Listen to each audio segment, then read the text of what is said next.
Ամբողջ ամառվա ընթացքում հերթերը կուտակում երկու շաբթի մինչև կիրակի օր տեղ չի լինում առավոտվանից մինչև երեկո, որ մարդիկ իրենց միջոցառումները կազմակերպեն։ Այդքան արդեն ճանաչված է ամբողջ աշխարհով մեկ եւ դիմելով խնդրելով, որ ժամանակ չունեն, այդ նպատակով են եկել, որ ժամերը պակասացնելով, որ լիարժեք կարողանան իրենց միջոցառումը կազմակերպեն։ Հարգելի սիրելի ապովյանցիներ,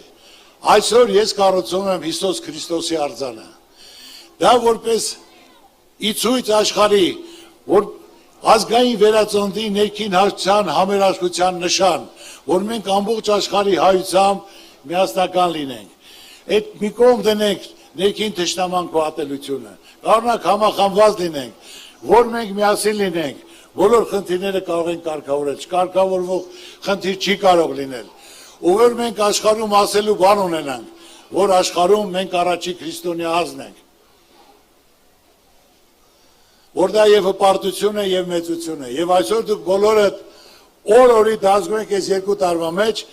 Աբովյանում եւ Աբովյան շրջակա գյուղերում, որ թանկացել է ամեն ինչ, հողատարածքները տասնապատիկ թանկացել են, հələ դեռ չենք բացել, ժողովուրդ, որ բացենք, դա ավելի շատ է թանկանալու, մեր Աբովյանը ավելի մեծ ճանաչում ունենալու աշխարհի մակարդակով,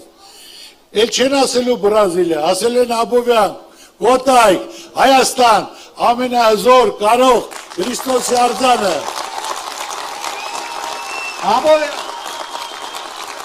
Աբովյան, Կոտայք, Հայաստան։ Ժողովուրդ, Ատիս։ ինչ որ այսքան ժամանակ ասել եմ, չկա մի բան, հենց այդպես ասեմ։ Իրոք աստեղ ստեղծված, կայացած, ամեն ինչի տեր, ամեն մեկին, ոչ մեկին մերժած կյանքում չկամ, ցանկացել եմ բարի լինել, կամեցող լինել, ձեռ մեկնել,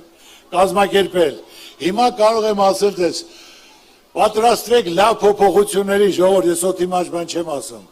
լավ փոփոխությունների, որ ավելի շատ գումար եք վաստակելու, գործ եք անելու, փոքր ու միջին բիզնես եք զարգացնելու, տուրիզմով եք զբաղվելու,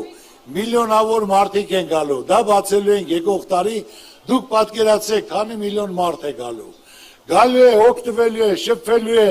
ծանոթանալու, օգտվելու եք եւ դուք, օգտվելու են եւ տաքսիստները, հյուրանոցի տերերը, ներդրումներ են կատարելու, քաղաքը լիքն է լինելու, ու դա ոչ թե միայն Աբովյանը, Կոտայք եւ շրջակա, ամբողջ Հայաստանում եք, տուրիստները որ գան, միայն Աբովյան եւ Կոտայք հադիշ չեն գնալու, այլ Սևանել են գնալու, Գյումրիեն են գնալու, Ջերմուկել են գնալու, եթե նորից եմ ասում, 10 միլիոն մարդ գա, 10 միլիոն, դուք պատկերացրեք ամեն մեկը $5,000, որ ծախսի, դա ես մինիմում եմ ասում, պատկերացրեք ինչ գումարա կազմելու, 50 միլիարդ փող է լինելու, 50 միլիարդը դա մեր երկրի համար, որ ամեն տարի դա բոլորը հարստանալու են, բոլորի դեմքին ժպիտ է գալու, դա նորից եմ ասում, դուք պետք է պատկերացրեք, որ դեռ ոչ մի բան չեն կարելի աշխատանքն ենք ստեղծել, բայց արդեն հողերը 10 անգամ թանկացել են, $500 հողը, դա է 50,000, չէ վաճառում, դա նշան է զարգացման, դուքները տեղը պահեք, մի վաճառեք, ավելի թանկը վաճառեք, կամ գործընկեր գտեք, թող ձեր հետ ներդրում անեն, որ մշտական բիզնեսի տեր լինեք։ Ժողովուրդ ջան, մենք միշտ մայիս ամիսը եղել է մեր ժողովրդի համար հաղթանակների հպարտության օր։ Այսօր ցույց տվեցի, ես դա ասել եմ, մեկ անգամ ուզում եմ կրկնեմ, բայց դա մեզից խլել են, դա մենք արդեն չունենք։ Բայց մայիս ամսվան մենք ունենք օր, հույսի լույսի օր ունենք, դա մեր դպրոցականների վերջի զանգն են, օրինակ արդեն մտնում են կյանք, մեծահասակ արդեն երկրորդ կյանք ենք մտնում, հասուն մարդիկ են, 18 տարեկան գնալու են ընտրության, մենք պետք է ամեն ինչ կազմակերպենք, որ այս տարի հունիսի 7-ին հնչի մեր ազգային վերածնունդի առաջին զանգը եւ ընդմիշտ հիշվի,